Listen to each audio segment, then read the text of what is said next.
मित्रांनो, एकदा देवी पार्वतीने भगवान शिवाला म्हटले होते, हे प्रभू, श्रावण सोमवारचे व्रत केल्याने मुलींना त्यांच्या इच्छित पतीची इच्छा मिळते, पण खऱ्या प्रियकराला त्याचा इच्छित जीवनसाथी मिळू शकतो का? कृपया दयाळू व्हा आणि माझ्या मनातील ही शंका दूर करा. हे पार्वती, तुम्ही आज एक अतिशय विचित्र प्रश्न विचारला आहे, पण या संदर्भात मी तुम्हाला एक प्राचीन कथा सांगेन. मित्रांनो, श्रावण सोमवार व्रत कथा, जी ऐकल्याने मनुष्याचा जीवनातील सर्व दुःख समाप्त होतील आणि भगवान शिव त्यांचा सर्व इच्छा पूर्ण करतील. म्हणून आज कथा शेवटपर्यंत नक्कीच ऐका आणि खऱ्या श्रद्धेने कमेंटमध्ये हर हर महादेव जरूर लिहा. चला तर मग आजच्या कथेला सुरुवात करूयात. मित्रांनो, एकदा देवी पार्वती भगवान शिवाला विचारते, हे स्वामी, जगाचे रक्षण करते आणि काळाचे निर्माते, माझ्या मनात काही शंका निर्माण झाल्या आहेत. तेव्हा भगवान शिव म्हणतात, हे पार्वती, तुमच्या मनात जे काही शंका असतील ते मला न डगमगता सांगा. मी तुमच्या मनातील सर्व शंका नक्कीच दूर करेन. तेव्हा आई पार्वती म्हणते, हे प्रभू, श्रावण सोमवारचे व्रत केल्याने मुलींना त्यांच्या इच्छित पतीची इच्छा मिळते, पण खऱ्या प्रियकराला त्याचा इच्छित जीवनसाथी मिळू शकतो का?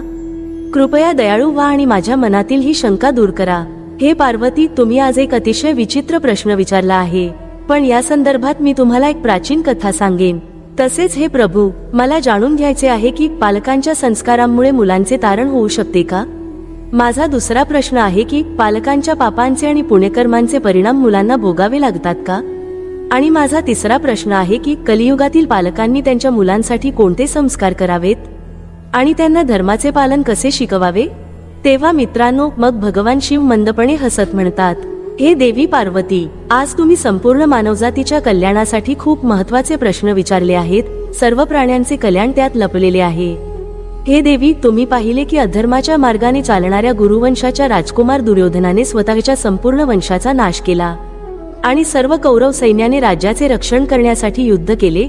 त्यानुसार त्यांना स्वर्ग मिळणार होता, परंतु त्यांना एका भयानक नरकात टाकण्यात आले. दुसरीकडे धर्माचे रक्षण करणारे सर्व पांडव स्वर्गात गेले. हे देवी पार्वती, पालकांच्या संस्कारांमुळेच त्यांच्या मुलांचे जीवन यशस्वी किंवा अयशस्वी होते आणि पालकांचे संस्कार मुलांना धर्माचे पालन करण्यास शिकवतात. आज मी तुम्हाला या विषयावरील एक कथा सांगेन, ज्यातून तुम्हाला तुमच्या सर्व प्रश्नांची उत्तरे मिळतील. म्हणून तुम्ही काळजीपूर्वक ऐका. मग माता पार्वती म्हणतात, हे प्रभू, मी कथा काळजीपूर्वक ऐकेन आणि ती पसरवीन. कृपया ही कथा सांगा. मित्रांनो, भगवान शिव म्हणतात, हे पार्वती, भारतात असे अनेक योग्य पुत्र झाले आहेत ज्यांनी आपल्या पालकांना आपल्या सत्कर्मांनी वाचवले आहे आणि पुत्राचे नाव अर्थपूर्ण केले आहे. परंतु अशी आई जी आपल्या पुत्रांना सर्वोत्तम ज्ञान देऊन जगातून वाचवू शकली, ती फक्त मदलसा होती.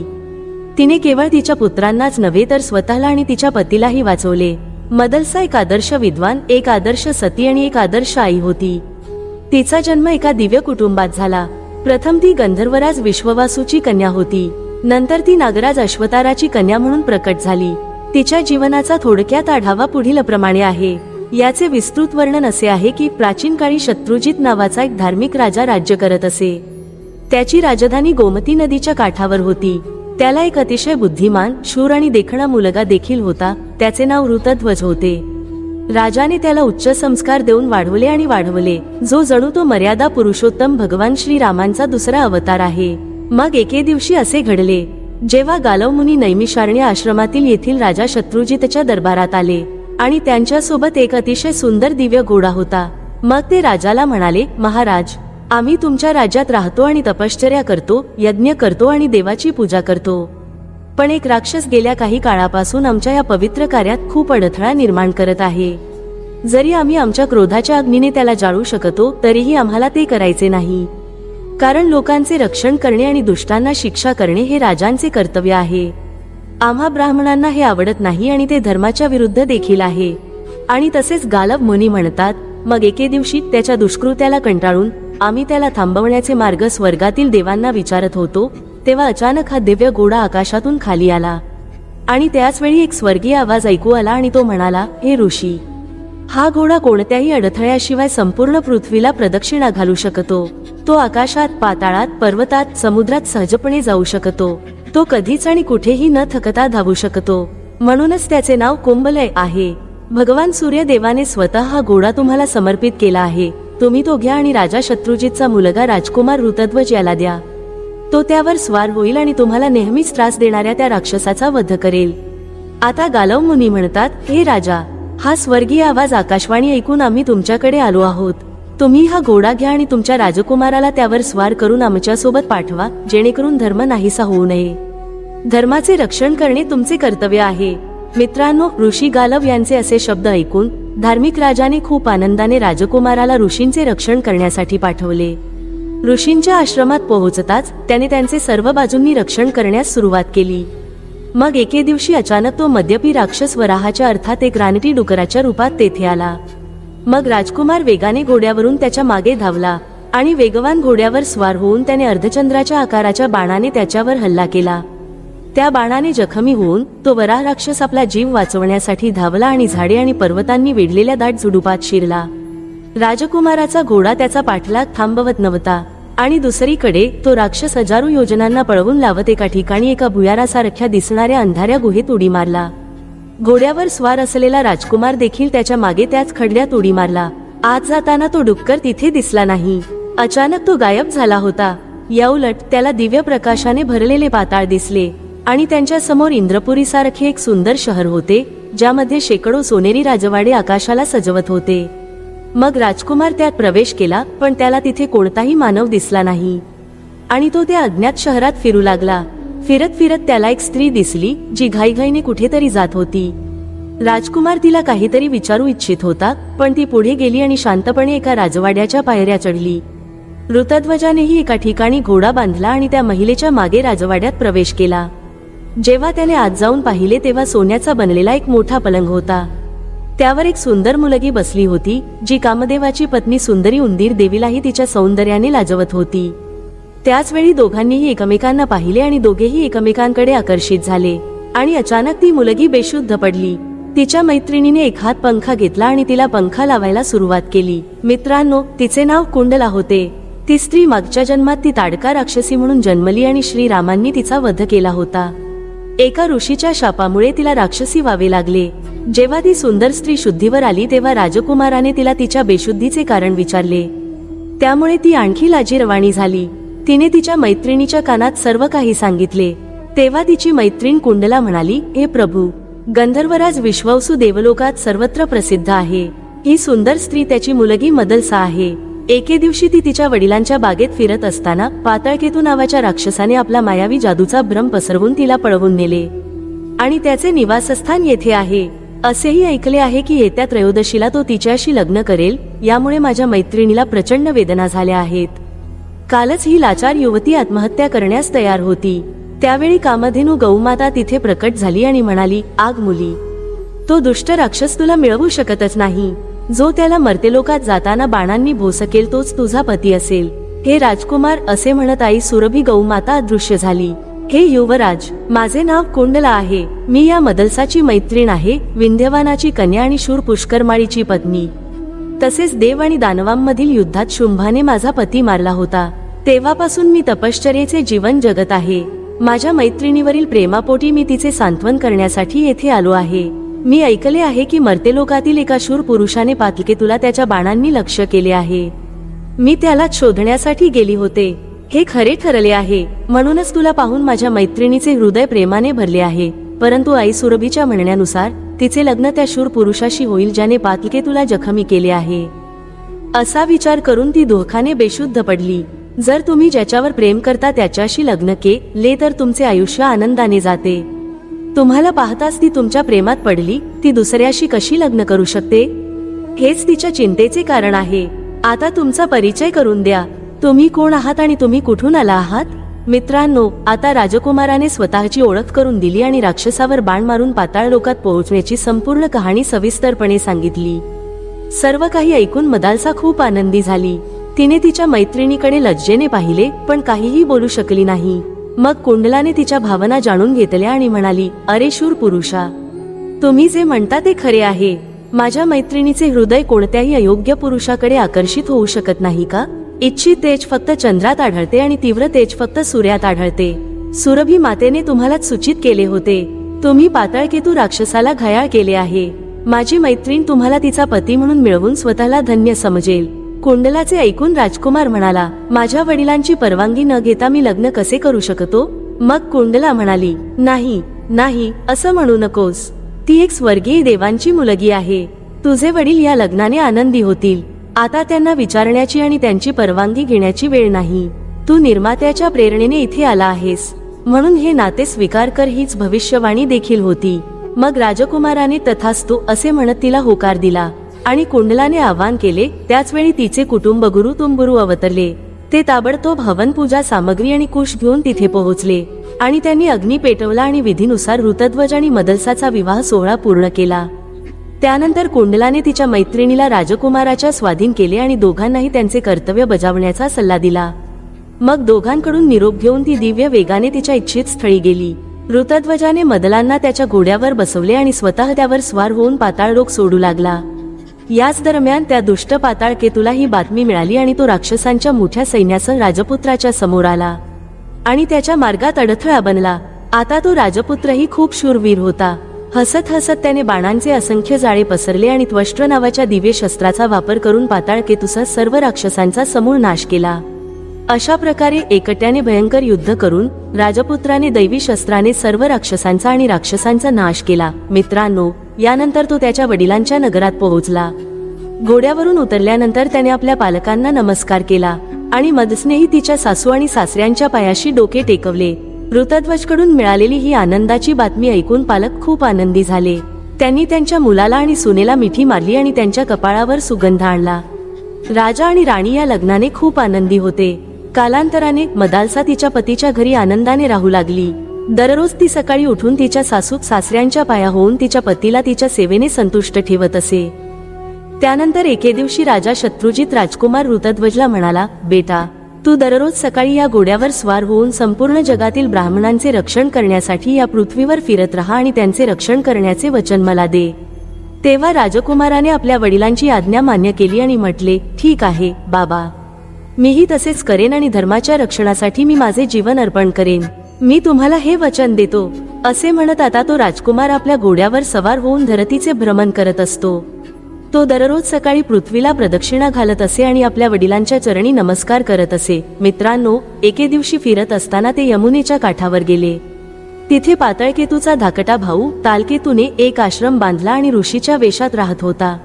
राजकुमाराने त्याला ऋषी असल्याचे जाणून त्याला नमस्कार केला. मग तो म्हणाला, राजकुमार, मला धर्मासाठी यज्ञ करायचा आहे, पण माझ्याकडे दक्षिणा नाही. तू मला तुझ्या गळ्यातील हे अलंकार दे आणि इथेच राहून माझ्या आश्रमाचे रक्षण कर. मी पाण्यात प्रवेश करून भगवान वरुणाची स्तुती करेन. त्यानंतर मी लवकरच परत येईन. असे म्हणत तालकेतू त्या आश्रमाच्या तलावाच्या पाण्यात शिरला आणि आपल्या मायाचे भ्रमाने अदृश्य झाला. आता राजकुमार त्याच्या आश्रमात राहिला आणि दुसरीकडे तालकेतू ऋषींच्या वेशात राजा शत्रुजितच्या नगरात गेला. जेव्हा राजा शत्रुजित त्याच्या राजवाड्यातील पाण्याच्या कालव्याजवळून जात होता, तेव्हा तो तालकेतू ऋषीच्या वेशात तेथे प्रकट झाला आणि म्हणाला, हे राजा, तुम्हाला हे सांगताना मला खूप दुःख होत आहे. खूप मोठा अनर्थ झाला आहे. जे व्हायला नव्हते होते आता तेच झाले आहे. हे राजन, पण धर्मानुसार तुम्हाला ही बातमी देणे माझे परम कर्तव्य आहे. महाराज, तुमचे हृदय बळकट करा, कारण तुमचा मुलगा ऋतध्वज राक्षसांशी लढताना मारला गेला आहे. हा त्याचा अलंकार आहे, जो या सत्याचा पुरावा आहे. असे म्हणत तो ज्या पद्धतीने आला होता त्याच पद्धतीने पाण्यात समाधी घेऊन परतला आणि हो खोटी बातमी देऊन तिथून गायब झाला. मित्रांनो, आता राजकुमाराच्या मृत्यूची दुःखद बातमी ऐकून जंगलात लागलेल्या भयंकर आगीच्या वनव्यासारखी पसरत गेली. त्यामुळे संपूर्ण राज्यात आता गोंधळ उडाला. राजा, राणी आणि राजवाड्यातील स्त्रिया दुःखाने व्याकुळ झाल्या आणि विलाप करू लागल्या. मदालसाने तिच्या पतीच्या गळ्यातला अलंकार पाहिला आणि तिचा पती मारला गेला आहे. हे ऐकताच तिने लगेच मंत्रोच्चार करून अग्निदेवचे आवाहन करून स्वतःचे प्रिय जीवन सोडून दिले. तिने स्वतःला भस्म करून टाकले होते. आता राजवाड्यातील दुःख द्विगुणित झाले. राजा शत्रुजितने कसा तरी धीर धरला आणि राणी आणि आतील राजवाड्यातील इतर लोकांना समजावून शांत केले. त्यानंतर मदालसाचे अंत्यसंस्कार करण्यात आले. दुसरीकडे तालकेतू यमुनेच्या पाण्यातून बाहेर आला आणि राजकुमाराकडे गेला आणि कृतज्ञता व्यक्त करत त्यांना घरी जाण्याची परवानगी दिली. मग ऋतध्वज त्याच्या दिव्य घोड्यावर स्वार होऊन सूर्यकिरणांच्या वेगाने त्याच्या राज्यात पोहोचला आणि त्याच्या पालकांना नमस्कार केला. राजा आणि राणी अचानक त्यांच्यासमोर आपल्या मुलाला पाहून आश्चर्यचकित झाले, परंतु त्यांनी त्यांच्या मुलाला मिठी मारली आणि त्यांच्या डोळ्यांतून अश्रू वाहू लागले. जेव्हा राजकुमाराला सर्व काही कळले तेव्हा मदालसेपासून वेगळे झाल्यामुळे त्याचेही खूपच हृदय रडले.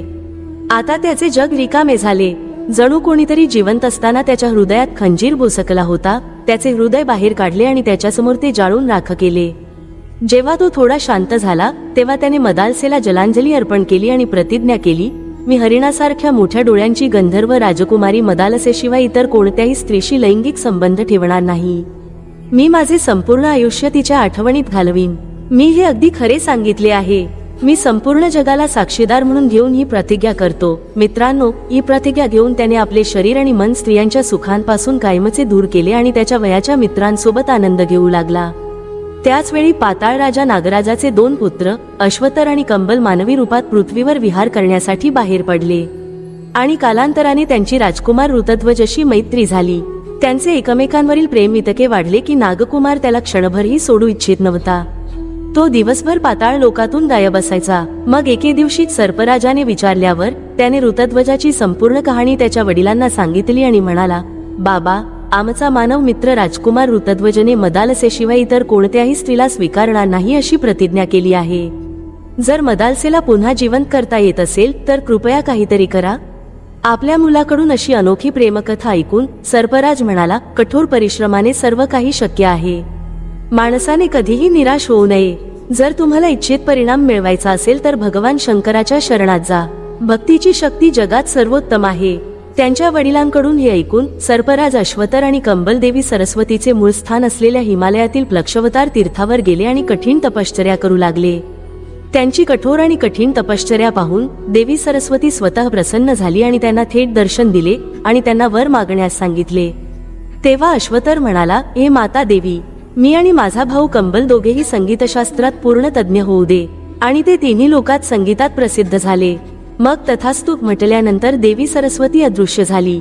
आता कंबल आणि अश्वतारा हे दोघेही भाऊ कैलास पर्वतावर गेले आणि भगवान शंकरांना प्रसन्न करण्यासाठी लय आणि सुरात त्यांची स्तुती करू लागले. त्यांचे अतुलनीय नृत्य, सुंदर चाल आणि अद्वितीय गाणे ऐकून भगवान शंकर प्रसन्न झाले आणि म्हणाले, हे सापांच्या पुत्रांनो, मी तुमच्या कलेवर खूप प्रसन्न झालो आहे. स्वतःसाठी कोणतेही वर मागा. मग एक घोंगडी घालून अश्वतराने महादेवजींना नमस्कार केला आणि म्हणाला, प्रभू, हे भगवान शिव, तुम्ही नेहमीच विजयी व्हा. तुम्ही संपूर्ण जगाचे महान काळ आहात. तुम्हीच सुरुवात आणि अंत आहात. मृत्यूनंतर सर्व प्राणी तुमच्यात विलीन होतात. हे भगवान, कुवलयश्वाची पत्नी देवी मदलसा, जी आता मरण पावली आहे, तिने तिच्या पूर्वावस्थेत माझ्या कन्या म्हणून प्रकट व्हावे.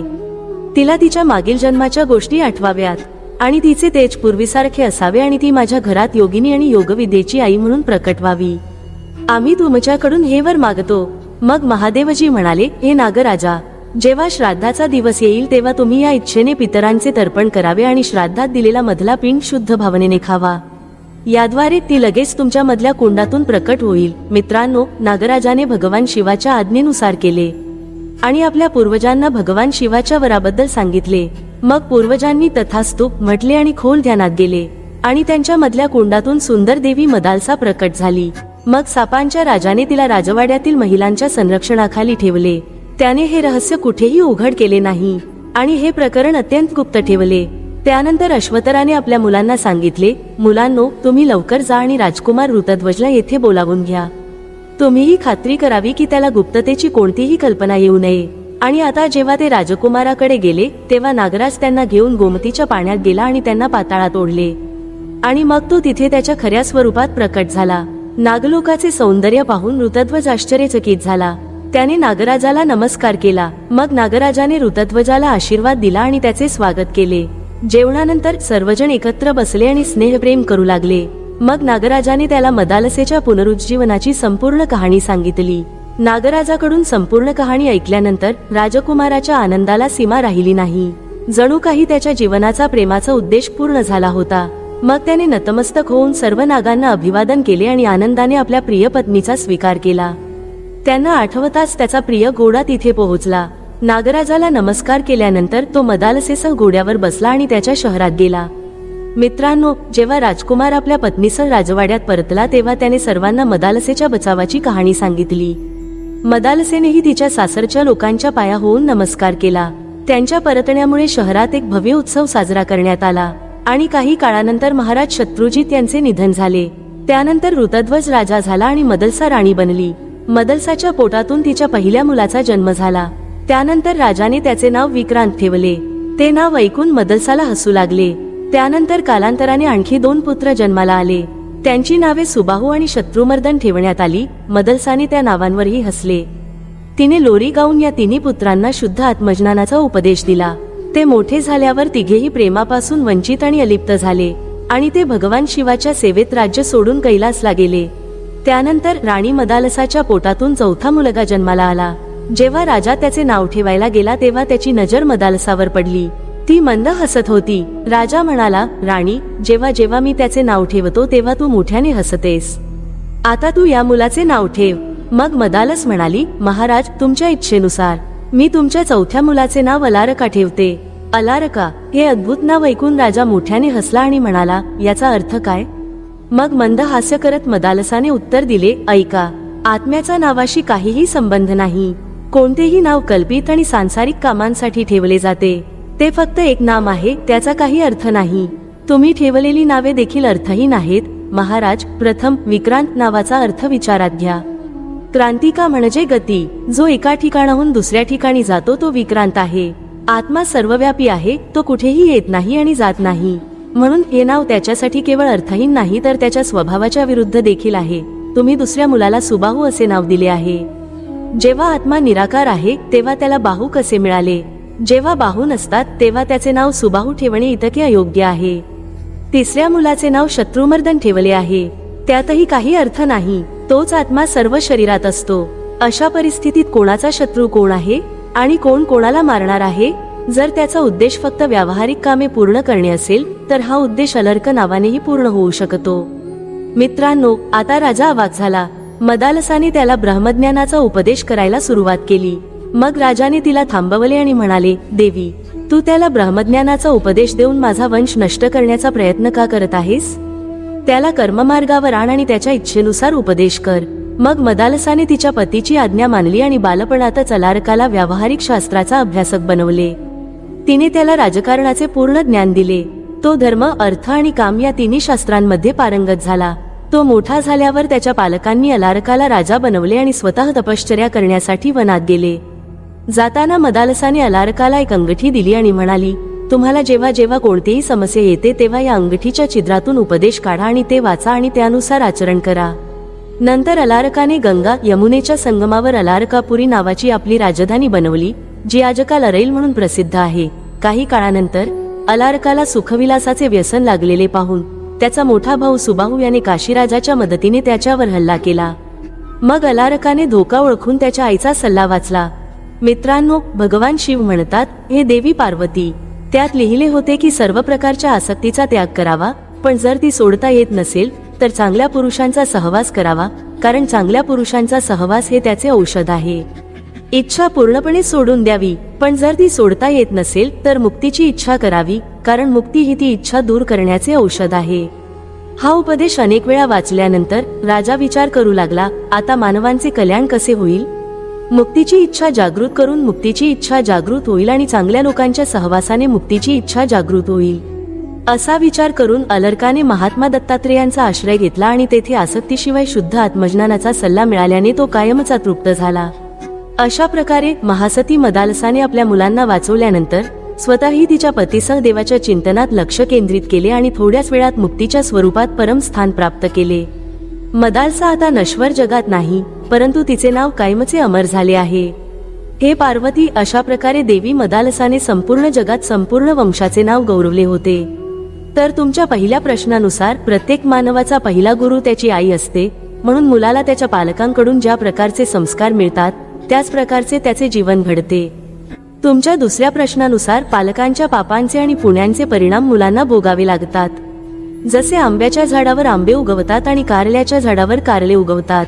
तुम्ही जे पेरता तेच तुम्ही कापता. हे देवी पार्वती, तुमचा तिसरा प्रश्न असा आहे की कलियुगातील पालकांनी त्यांच्या मुलांसाठी कोणते संस्कार करावेत आणि त्यांना धर्माचे पालन कसे शिकवावे? कलियुगात पालक मुलांना फक्त तोच धर्म शिकवतात जो त्यांना केवळ सांसारिक संसाधने गोळा करण्यास मदत करू शकेल. मुलांना चांगले संस्कार आणि त्यांच्या धर्माचे शिक्षण देखील दिले पाहिजे, कारण सनातन धर्म हा शाश्वत धर्म आहे जो कधीही मरत नाही, कधीही बदलू शकत नाही. जर आपण त्याचे स्वरूप बदलले तर आपणही दुसरे काहीतरी बनू जे कोणीही ओळखू शकणार नाही.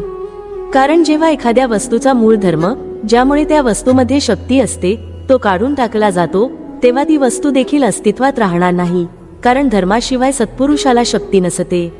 म्हणूनच आपण स्वतःला आणि आपल्या मुलांना सनातन धर्माचे पालन करायला लावले पाहिजे. हे पार्वती, भगवान श्रीकृष्ण म्हणतात, धर्मो रक्षति रक्षितः म्हणजे असा, जेव्हा धर्माचे रक्षण केले जाते तेव्हा ते रक्षण करणाऱ्याचेही रक्षण करते. दुसऱ्या शब्दांत संरक्षित धर्म रक्षणकर्त्याचे रक्षण करतो.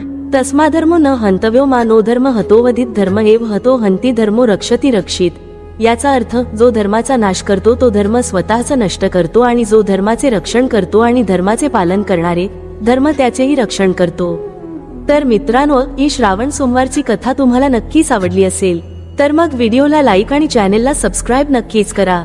सर्वांचे मनपूर्वक आभार.